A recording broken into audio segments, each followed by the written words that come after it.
regarding the aftermath of the tragic plane crash that happened a few weeks ago and how we're moving forward as a community together. We'll break and take questions about anything related to that, and then we'll go on to the second part of this weekly press conference, which will talk about our agenda for the upcoming legislative session in Frankfurt in the General Assembly. In the days and weeks following tragic UPS plane crash flight 2976, it has been incredibly heartwarming to see the outpouring of support from every corner of our community, from really all across the country and all across the world. One new little tidbit of information that just is one of many reflections of this outpouring of support is on GoFundMe. Over $500,000 has been raised across the country, across their platform, to support victims, people who lost their lives that were grade A auto parts, others, victims and their families. There have been hundreds that have come together to provide food for the first responders. And we've seen support in ways large and small from all across this community that has been truly heartwarming. And today, we're proud to announce that in partnership with Teddy Abrams and the Louisville Orchestra, we'll be presenting a free tribute concert for the entire community following the tragic loss of UPS Airlines Flight 2976.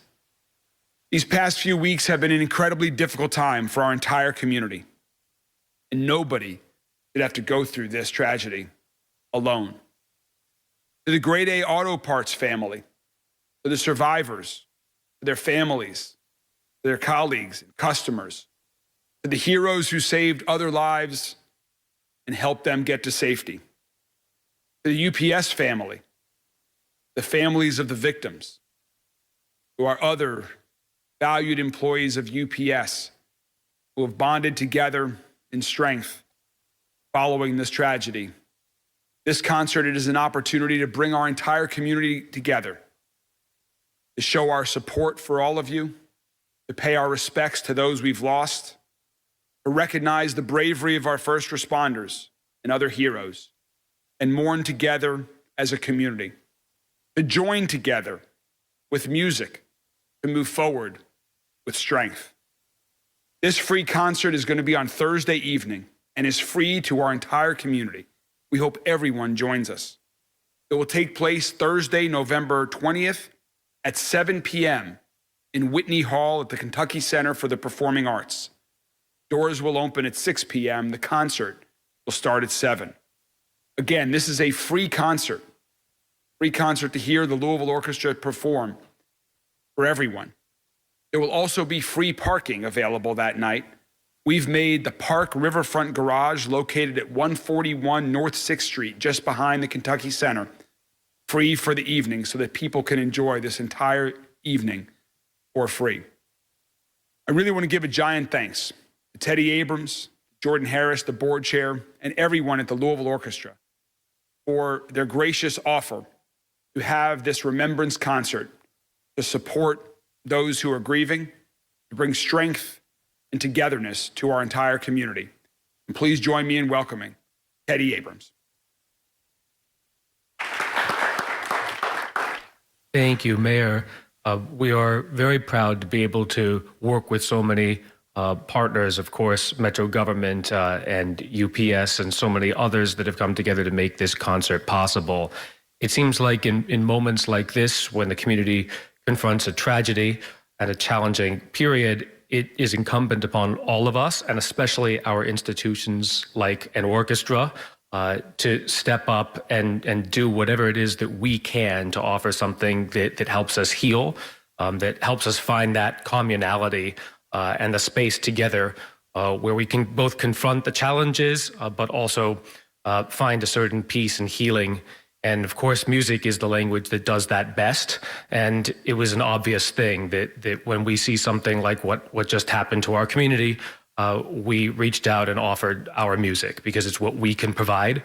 And I believe that this is a moment for the community to join together in remembrance, memorialization, and tribute to the people that lost their lives.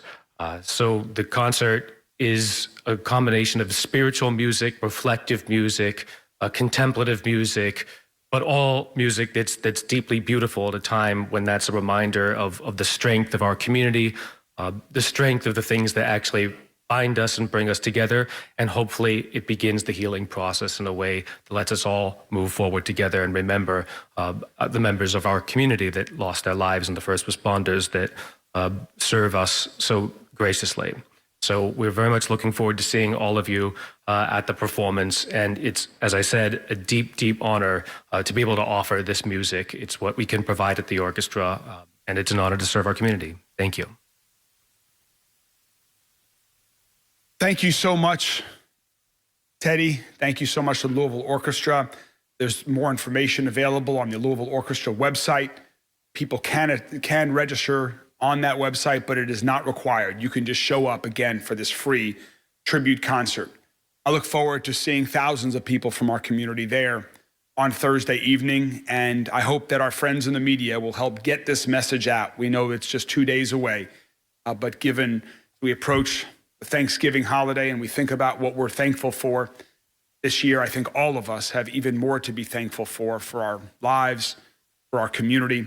And this will be a wonderful way to, as we begin to approach the Thanksgiving and holiday season. So we'd appreciate your help in getting the message out. The others can join me. We're going to give a little bit of updates, a couple of other updates as well.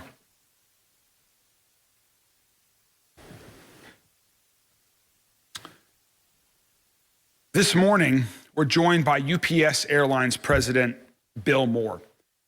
Bill and his team have been mourning the loss of their colleagues.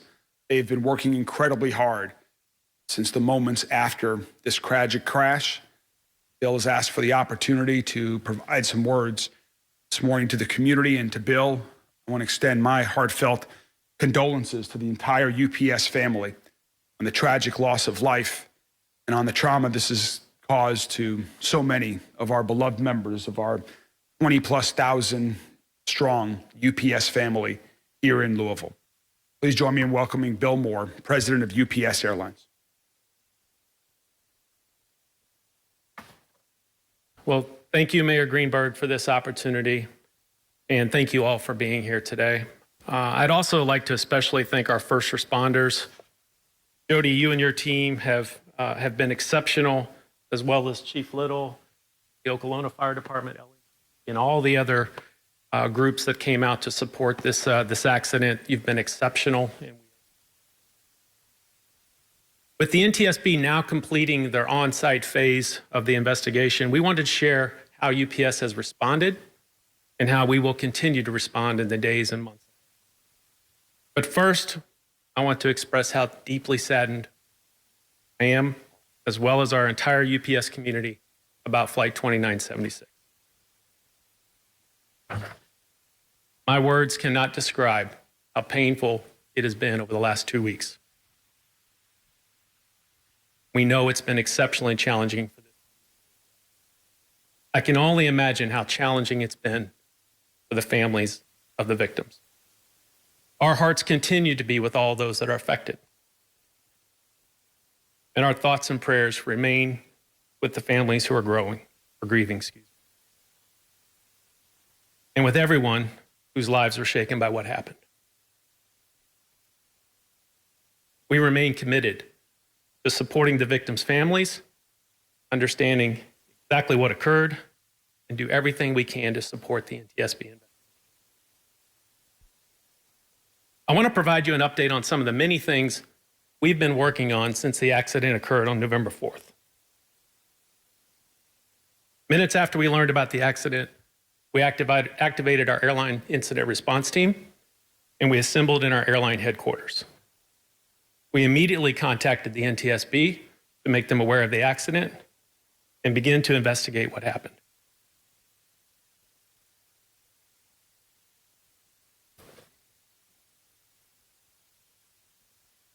We deployed our family assistance support team, or our FAST team.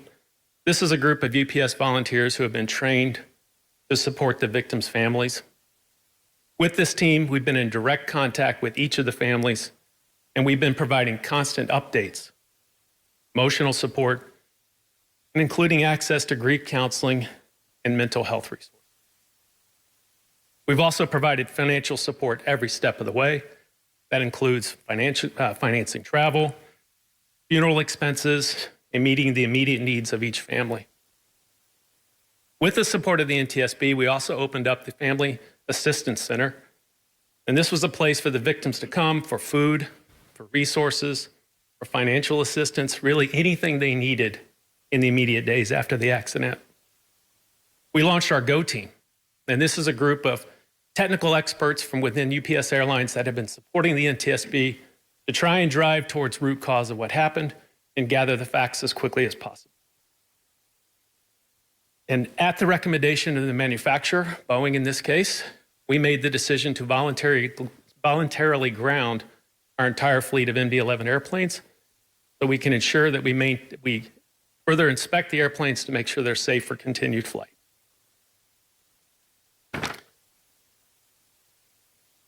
And now to support the families of victims, survivors, and businesses affected, we've opened the Community Resource Center that will continue to assist with additional resources, mental health support, and any financial support that these families and groups may need. I'll just end with this. Our hearts ache for the victims' families, this community, and our employees. And we will continue to support all the needs of impacted by this accident, and we will do everything we can to make it. Thank you.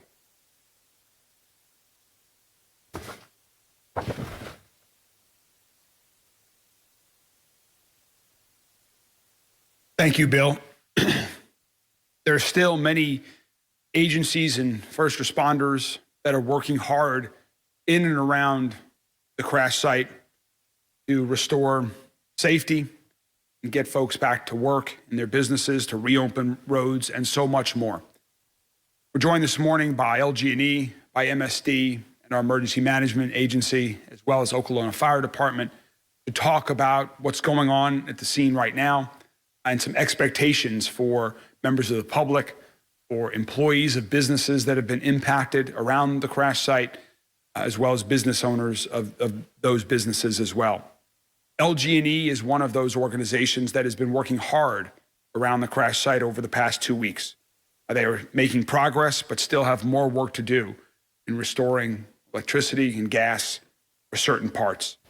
Here with us this morning is Liz Pratt, Senior Director of Communications and Corporate Responsibility of LG&E, to provide an update on LG&E's work and what they are doing in the days ahead. Liz?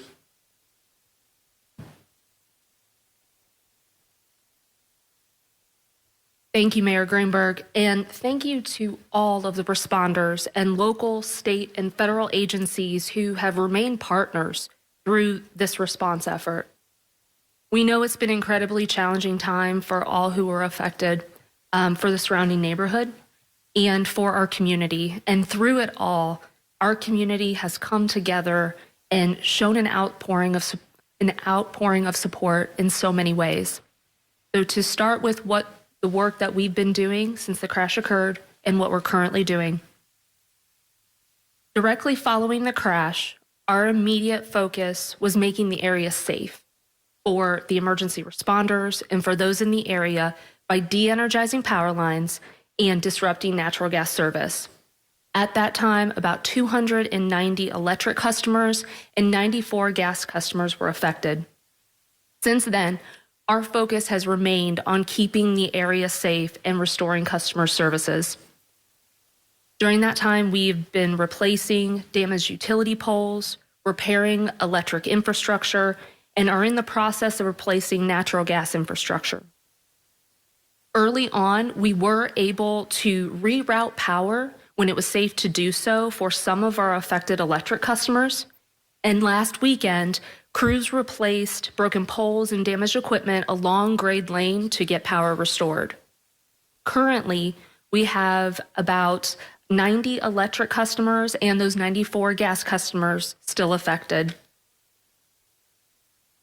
As each area of the site has been cleared, and while cleanup efforts continue, our crews, with the support of many employees behind the scenes, have been assessing our equipment and determining what steps must occur. In many cases, that is requiring replacing and repairing equipment. So right now, our focus remains on Grade Lane. This is where our gas crews and business partners are replacing a damaged gas pipeline and service lines that feed from it. This is the pipeline that also delivers gas to the neighboring streets. We anticipate work along Grade Lane may take several weeks. Once that work is complete, our crews will then be able to make the necessary repairs along the side streets. On the electric side, as I mentioned, we were able to restore service power to Grade Lane last weekend. So our crews are now working to get service restored for customers along Melton Avenue over the next several days. Again, as cleanup efforts continue, we'll be shifting to the remaining affected areas. We're also keeping an eye on the forecast and weather that's headed our way, which could affect these timelines as well. We appreciate our customers' continued patience, and we are making every effort to restore service safely and as quickly as possible. Thank you.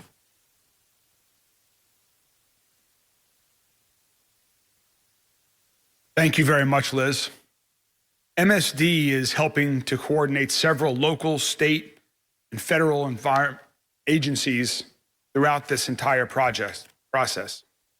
And today, you'll hear that we're proud to announce that 95% of the oil from this incident has been contained.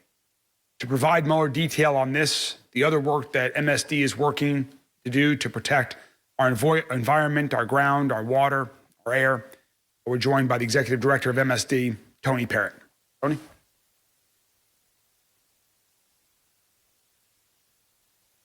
Thank you, Mayor Greenberg. And, as the mayor mentioned, there was a lot of collaborative efforts with local, state, and federal agencies and partners who have worked tirelessly to meet the challenges of this large and complex effort.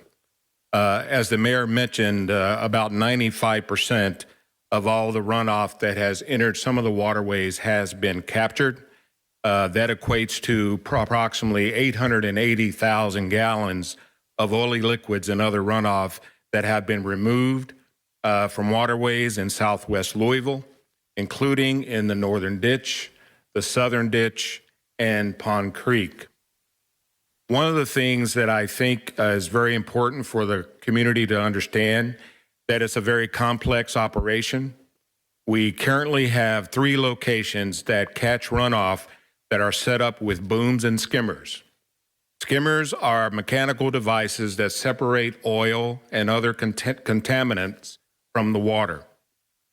At those 3 locations, along a 4.5-mile stretch of Pond Creek, with the closest at the crash site being in a nearby ditch and the farthest being in a portion of Pond Creek near Nick Rodman Legacy Park. We do know that the waterways will be impacted by the weather this week. The current rainfall will help flush some of the runoff to these collection locations. And so when you think about the ongoing operation and obviously the quick action that we took in the very beginning, we're not aware of any runoff that went further down Pond Creek. We have not seen any oil show up at sites that are close to the Salt River, or we haven't seen anything at the Ohio River. During the week of the crash, MSD did put out an advisory asking the community to avoid contact with waters in Pond Creek, the Northern Ditch and Southern Ditch, due to potentially contaminated runoff. That advisory is still in effect, and we want folks to avoid contacting waters in any way and keep your pets away from those waterways. However, for clarity, your drinking water is safe unless you have been contacted directly by Louisville Water. If you see oil or debris or discoloration in the waterway, please report that to MSD Customer Relations by calling 502-540-6000 or emailing our customer relations at louisvillemsd.gov. And that is our update for today. Thank you.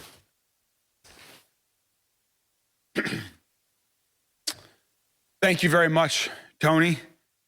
As Bill mentioned earlier, and we want to continue to encourage people to go to our community resource center that has been set up nearby the airport, and it will continue to provide services to those who are impacted by this incident. We're also joined today by Jody Myman, who's the executive director of our emergency management agencies, who's been working since the seconds following this crash and coordinating efforts and working with all the emergency responders, the first responders, to provide an update on where we are and where we're headed over the weeks ahead. Jody?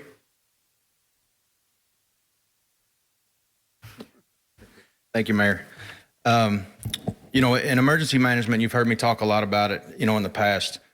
We prepare, we respond, we mitigate if possible, and we work through the recovery process. And in all the disasters we've ever had to work through, the recovery process takes the longest. It is the most challenging for us to get through. So, and that's what we're doing right now. And I want to assure the businesses, I want to assure the public that, there are over 100 people there daily working to get you back in your businesses, to get you back in your locations so that you can resume any kind of normalcy that you can. Where they're working 24 hours a day currently to do that, but they haven't stopped. But again, you've heard behind the people that have spoken before me that there is challenges that are taking place. The weather today they had to spend yesterday preparing for the weather today so that conditions do not get worse. So on a daily basis, we're presented with challenges.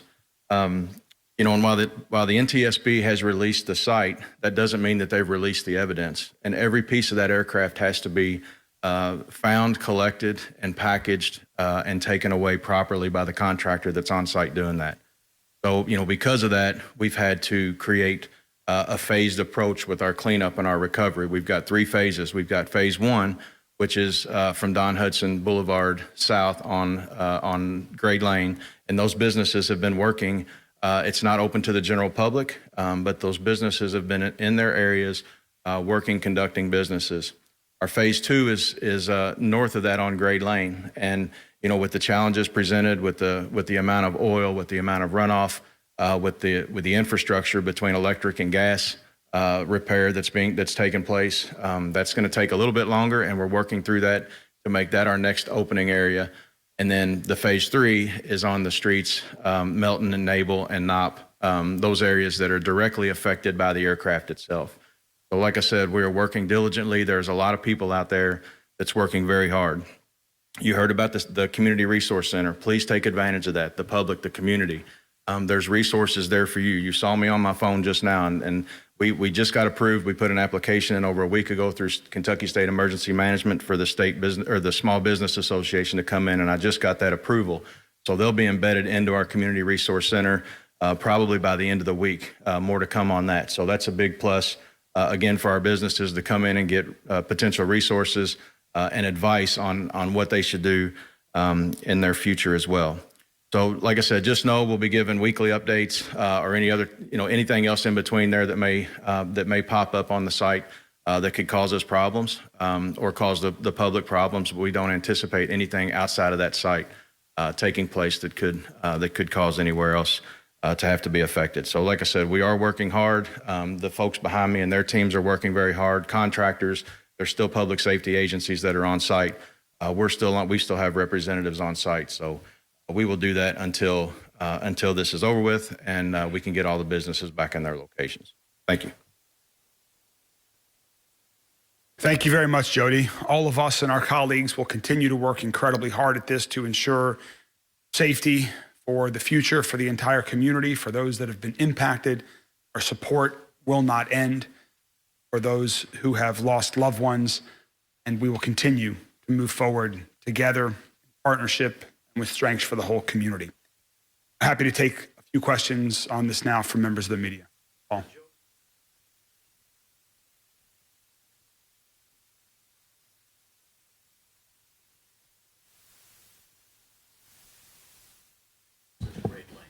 Yeah, the NTSB released the site, again, not the evidence, over this past weekend. The exact time period, I'm not sure, but it was over the last weekend. The time period, they have said before, it could be, over 30 days before a preliminary report, but over a year before a final report. So we're not, expecting anything there. But we are in constant communications with them, and the contractor is as well, that if they find something that it could be of any interest to them in their investigation, they're communicating with them directly. But as far as the time frame, the contractor has made significant progress along with it, but they're starting to get into an area where there's a lot more of the aircraft remains than where they had started out at. So I expect it to be a little bit more of a slow process in the next couple of weeks.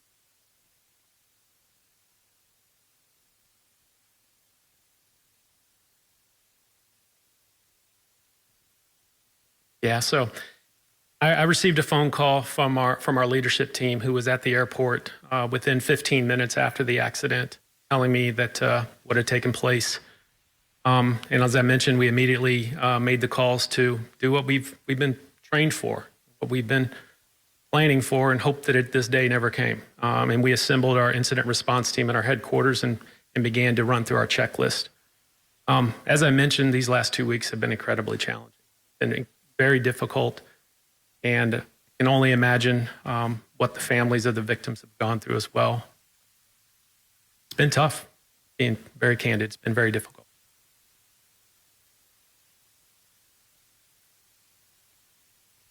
So the grounding still remains in place. As I mentioned, we voluntarily grounded our airplanes at the recommendation of Boeing. The FAA came out with an emergency airworthiness directive the following day, in essence making that law, and that airworthiness directive remains in place.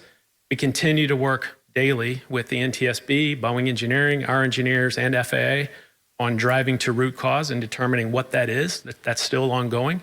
And once we determine that, then they'll be able to develop an inspection plan, figure out, can we go out, can we inspect it? If so, how do we repair it? How do we put it back together? And then eventually return the fleet to service. But that's not going to happen quickly. Grounded affecting your.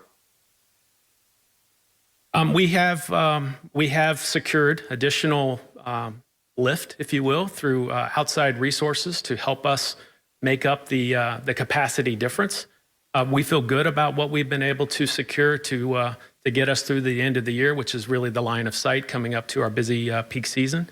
So we've also put a lot of more packages on the ground, worked with customers on different commit times and so forth, just as we continue to work through this. But we feel good about where we're going over the next 4 to 6 weeks. 2 weeks out from the time referring from you. Yeah. Well, I can assure you, we've been exceptionally busy trying to take care of all the things that I briefed you on. And frankly, our first priority was making sure we took care of the victims' families and making sure that they had the resources they needed, financially, mental health-wise, all of those things. We also wanted to be respectful of those families. And it wasn't until I think Thursday of last week when the coroner announced those names. And Friday, the NTSB handed over the site. I think it was Friday to us. So it was just really out of respect for their families, all while we're doing a lot of work behind the scenes to take care of these others. Louisville lost his mobile home. A minivan was fueled. What I encourage all of those individuals and families and businesses impacted is to go to the Community Resource Center. We have insurance adjusters there. We have resources there. We have all of the things needed that will address their individual needs as best we can for what they require. That's going to be different for every person that comes through that door, but we are committed to making this right. Just to clarify, you guys paid for all Without getting into specifics, we provided financial assistance in any way, shape, or form that they needed.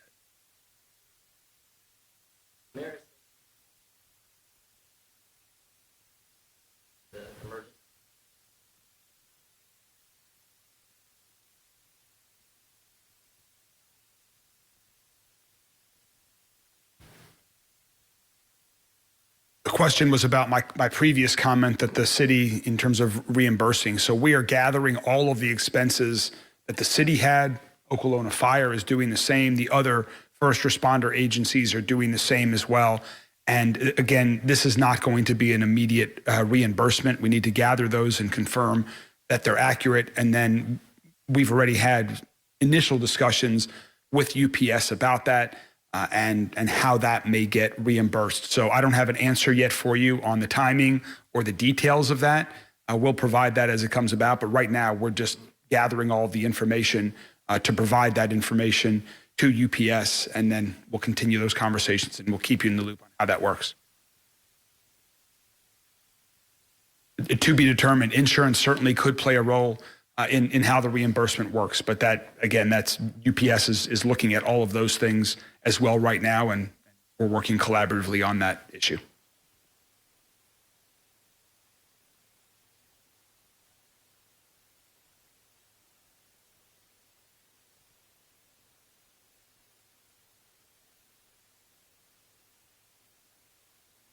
Well, what I can tell you is that there is a sampling plan that has been submitted by UPS and approved by US EPA, approved by the Kentucky Energy and Environmental Cabinet, and by MSD. That analysis is still ongoing.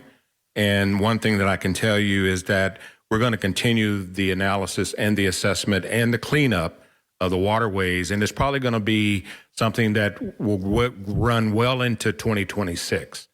But as far as the sampling process, there is a sampling plan, and we're awaiting the feedback on that.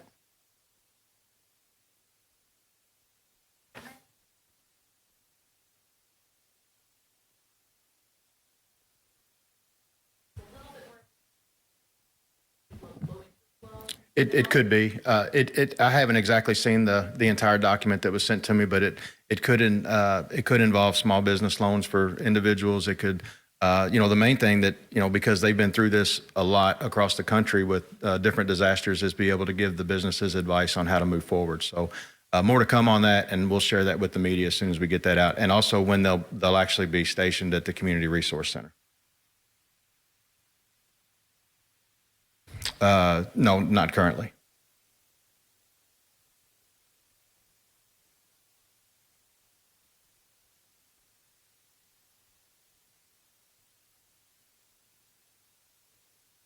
So the question was, how many customers are currently affected on Melton Avenue? So I do not have specifically the customer count down to the roads, but we are anticipating getting service restored to our electric customers along Melton Avenue over the next several days.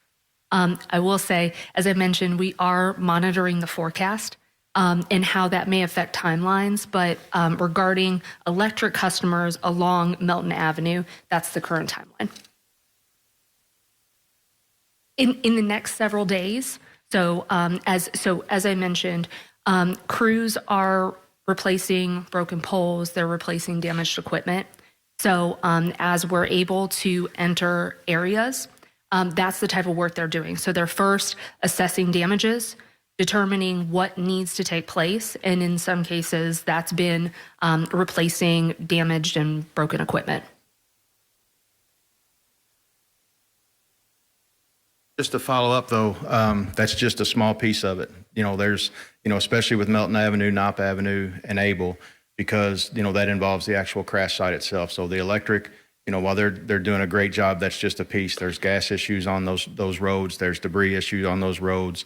There's environmental issues on those roads. So, like I said, that's just a box that we're checking where we can continue to move forward with the other resources that are out there, taking care of those other things. All right, well, thank you all very much. As Jody mentioned, we'll at a minimum be providing weekly updates on all of these efforts. If there is something more urgent in nature, we will certainly continue to keep the entire community informed as soon as that happens. We thank everyone again for their support, and we encourage everyone throughout the community to join us at Whitney Hall, 7 p.m. on Thursday evening for a free Louisville Orchestra remembrance and tribute concert. Please join us on Thursday evening at 7 p.m. We'll take a 10-second break, and I'll come back with the second half talking about our legislative priorities for Frankfort. And you've been listening to Mayor Greg Greenberg and other leaders giving an update on the deadly UPS plane crash at the Louisville airport, which has now happened 2 weeks ago. For the first time, we heard from the president of UPS Airlines, Bill Moore. He says UPS has been in direct contact with the families of these victims, and they're offering any support they may need, including financial support and helping to pay for funeral expenses. Now, crews are still at the crash site to clean up the area and make sure it is safe for businesses and workers there to return. LG&E says it's working to replace a gas pipeline along Grade Lane. That could take anywhere from several weeks. Now, the mayor said more than $500,000 so far has been raised for victims of this crash and the people that have been impacted. Now, there will also be a tribute concert. The Louisville Orchestra plans to hold one in Teddy Abrams this Thursday at the Kentucky Center for Performing Arts. That will be free to attend.